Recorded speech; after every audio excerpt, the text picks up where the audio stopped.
Hello दोस्तों, कैसे हैं आप लोग। मैं भुवन रागी द लॉ टॉक्स में फिर से आपका स्वागत है। दोस्तों, आज एक इम्पोर्टेंट टॉपिक पर डिस्कशन करने वाला हूं, दैट इज़ फॉर्म एमएसएमई 1। और साथ में हम डिस्कशन करेंगे एक रिसेंट केस लॉ जिसमें केरला आरओसी ने, रजिस्ट्रार ने, एक स्मॉल कंपनी को फॉर्म एमएसएमई 1 फाइल ना करने पर 16 लाख रुपए से ज़्यादा की पेनल्टी लगाई है। तो दोस्तों, बने रहिए वीडियो के एंड तक। चलिए शुरू करते हैं। सबसे पहले जान लेते हैं कि एमएसएमई 1 फॉर्म क्या है और ये कब इंट्रोड्यूस हुआ है और इसकी क्या ड्यू डेट है।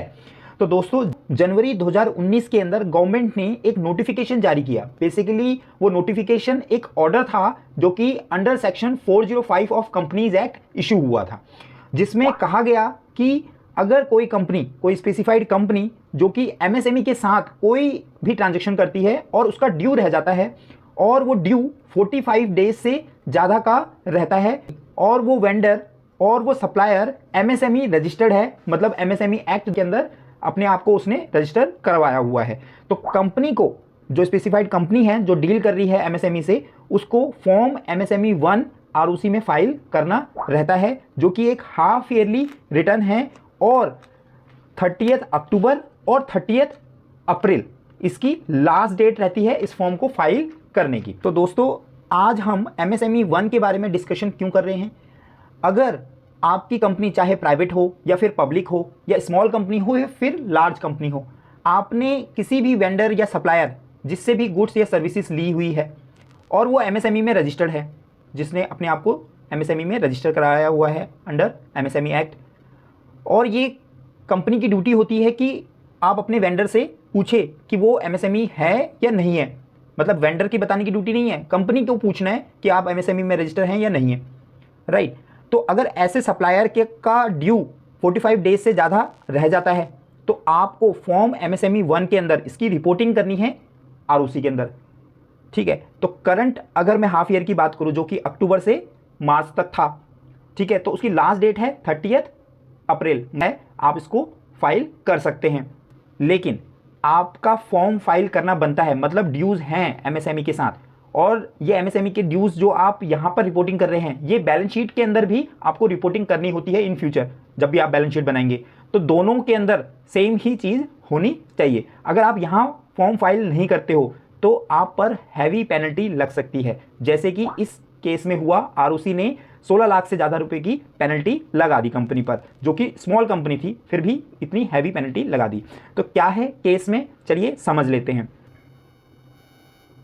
तो फ्रेंड्स, ये जो केस है, केरला बेस्ड एक कंपनी है, स्मॉल कंपनी है। इसके अंदर 405 का सबसेक्शन 4 है, उसके अकॉर्डिंग यहाँ पर पेनल्टी लगाई गई है, क्योंकि 405 जो सेक्शन है वो बात करता है एक ऑर्डर की, जो कि एमएसएमई का जो ऑर्डर आया था 2019 के अंदर, वो इसी सेक्शन के तहत आया था फ्रेंड्स। तो एक बार इस सेक्शन को हम देख लेते हैं। 405 का सबसेक्शन 1 क्या कहता है कि central government may by order require companies generally or any class of companies or any company to furnish such information or statistics with regards to their or its constitution और working as may be specified in the order. मतलब जो भी specified होगा with in such time आपको वो file करना रहेगा, वो इन्फॉर्मेशन सेंट्रल गवर्नमेंट को देनी रहेगी। ऐसा ही ऑर्डर इन्होंने 2019 में एमएसएमई 1 के लिए, एमएसएमई के लिए निकाला था फ्रेंड्स।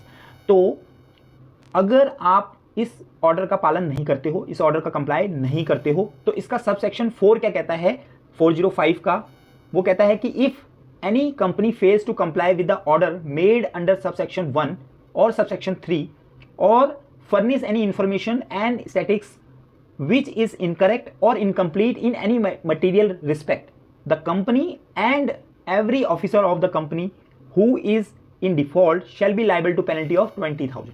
मतलब 20,000 रुपए की तो पेनल्टी आप पर लगा दी जाएगी, प्लस अगर ये कंटिन्यूस फेलियर रहेगा, फर्दर पेनल्टी आपको 1,000 रुपीज़ की each day after the first during which failure continuous. मतलब अगर कंटिन्यू चल रहा है ये फेलियर आपका, आपने फाइल ही नहीं किया, तो 1,000 रुपये पर डे के हिसाब से पेनल्टी लगेगी, subject to maximum of 3 lakh. मतलब 3 लाख रुपए की मैक्सिमम पेनल्टी लगाई जा सकती है। अब बात करते हैं कि इस कंपनी के साथ क्या हुआ। चलिए दोस्तों, अब जान लेते हैं फैक्ट ऑफ द केस क्या है। ये कंपनी जो है केरला बेस है और इस कंपनी ने ट्रांजेक्शन करी किसके साथ, इसका जो वेंडर था, सप्लायर था, एक नोएडा बेस कंपनी थी जो कि एमएसएमई रजिस्टर्ड थी। तो फ्रेंड्स, जो नोएडा बेस कंपनी है जो कि एमएसएमई है, उसने कंप्लेन करी आरओसी के अंदर कि इस कंपनी ने एमएसएमई 1 फॉर्म फाइल नहीं किया हुआ है और इसने डिफ़ॉल्ट किया था, इसने मेरे पूरे पैसे नहीं दिए। हालांकि इन दोनों के बीच में कोर्ट के अंदर केस चल रहा था, दोनों कंपनियों के बीच में, और दोनों के बीच में डिस्प्यूट था। और जो ये कंपनी है जिस पे ये ऑर्डर आया हुआ है, जिसमें 16 लाख की पेनल्टी लगाई है, इसने फॉर्म फाइल नहीं किया एमएसएमई 1 वाला। इस बात को इस कंपनी ने भी एक्सेप्ट किया कि हाँ, हमारा डिफ़ॉल्ट चल रहा था। और लेटर ऑन ये केस कहाँ गया, कोर्ट के अंदर केस गया और कोर्ट ने आदेश दिया और उस आदेश को हम पालन कर रहे हैं। लेकिन एमसीए कहता है कि आपने एक्सेप्ट किया, लेकिन आपको किसने रोका था फॉर्म फाइल करने के लिए? कंपनी और जो मैनेजिंग डायरेक्टर है उनको सो कॉज नोटिस दिया गया। उनसे पूछा गया कि भाई आपने 4051 का जो ऑर्डर था 2019 के अंदर एमएसएमई 1 के लिए जो ऑर्डर निकाला गया था, उसका कंप्लायंस क्यों नहीं करा? विद इन 15 डेज आप अपना रिप्लाई दे। कंपनी ने अपना रिप्लाई दिया। उन्होंने कहा कि हमारा जो केस है वो जुडिशियल मजिस्ट्रेट कोर्ट के अंदर चल रहा है और उसके आदेशानुसार हम काम कर रहे हैं, मामला सेटल करने की बात चल रही है और हम एक्सेप्ट करते हैं कि ड्यूरिंग द पीरियड हमारे से ये गलती हुई। हालांकि बाद में हमने कुछ पैसे दे दिए, कुछ पैसे अभी भी रहते थे। लेकिन ऊपर जो भी बातें ये कही गई, company has not offered any explanation as to why the said e form has not filed. तो ये जो फॉर्म फाइल नहीं किया, इसका कोई एक्सप्लेनेशन, इसका कोई आंसर कंपनी ने नहीं दिया। Therefore, though there is a judicial proceeding is going on, since the company has admitted that the transactions, nothing prevent the company from filing MSME 1, indicating that admitting amount as per the calculation that due to the complainant, the said form provide for the reason for delay for payment। ठीक है, अगर आप वो form file करते तो उसमें reason आपको डालना रहता है। Therefore, it is concluded that there the company and the managing officer in default are liable to penalty prescribed under 405 subsection 4 of the Companies Act। ठीक है, तो कंपनी पर ये पेनल्टी लगा दी गई। और फ्रेंड्स, यहाँ पे लिखा हुआ है since the company is a small company, तो बेनिफिट मिल जाएगा 446B का। तो 446B क्या कहता है कि जो स्मॉल कंपनी होती है या फिर ओपीसी कंपनी होती है, प्रोड्यूसर कंपनी होती है, उन पे जो भी पेनल्टी लगेगी वो हाफ लगेगी और मैक्सिमम जो लग सकती है 2 लाख रुपए लग सकती है। तो सेम यहाँ पर भी वही है, कंपनी के ऊपर 972 डेज का डिफॉल्ट हो रहा था, 20,000 रुपये की पेनल्टी प्लस 1,000 रुपये पर डे के हिसाब से बन रहे थे 9,92,000।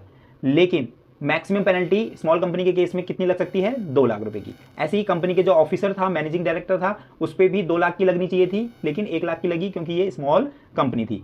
तो इसी तरीके से जो नेक्स्ट फॉर्म था, मतलब हर हाफ ईयर में आपको फाइल करना है, ऐसी तरीके से नेक्स्ट जो फॉर्म है उसके इतने डेज बन रहे थे, तो उसके हिसाब से भी 2 लाख, 1 लाख, ऐसी तरीके से जितने भी फॉर्म्स हैं इन सब की पेनल्टी उन्होंने कैलकुलेट कर दी और ये टोटल पेनल्टी जो आ रही है 16.09 लाख रुपए की पेनल्टी आ रही है फ्रेंड्स।